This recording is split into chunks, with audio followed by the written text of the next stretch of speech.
आज आपण जेवणाची चव वाढवण्यासाठी बनवणार आहोत मिरचीचे लोणचे.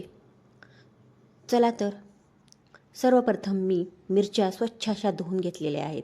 त्यानंतर त्याचे देठ काढायचे आहेत.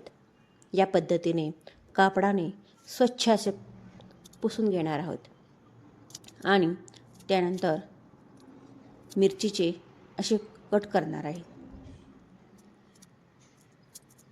या पद्धतीने मी सगळ्या मिरच्या कट करून घेणार आहे. त्यानंतर थोडे मसाले घेतलेले आहेत. 2 ते 3 चमचे मोहरी, 1 चमचा मेथीदाणे, 2 चमचे धणे, 2 चमचे जिरं, 2-4 लवंगा, मिरे या पद्धतीने मी पॅनवर भाजून घेणार आहेत. त्यानंतर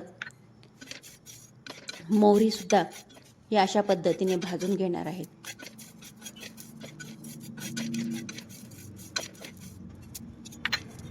जिरंसुद्धा पॅनवर चांगलं भाजून घेणार आहे.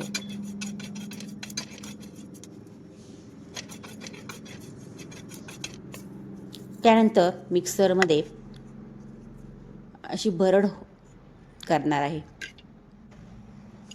त्यानंतर 2 ते 3 चमचे मोहरीचं तेल अगदी कडकडीत गरम होईस्तोवर ठेवलेले आहे.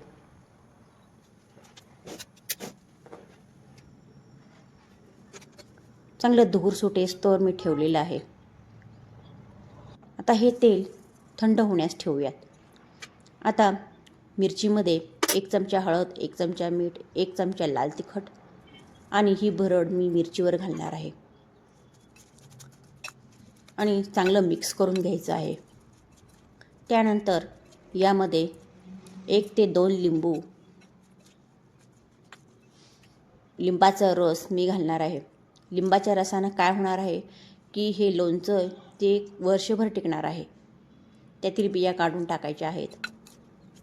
या पद्धतीने मिक्स करून घ्यायचे आहे. पहा किती छान असं लोणचं तयार झालेलं आहे.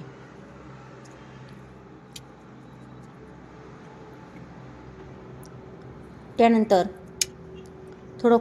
हे तेल थोडं कोमट झालं की त्यात हिंग घालूयात आणि ह्या मिरचीवर सोडूयात.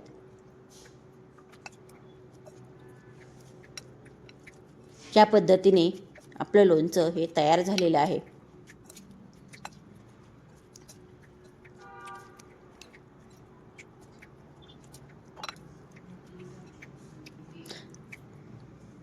मिक्स केल्यानंतर एका काचेच्या कंटेनरमध्ये आपण या मिरच्या ठेवूयात. पहा किती छान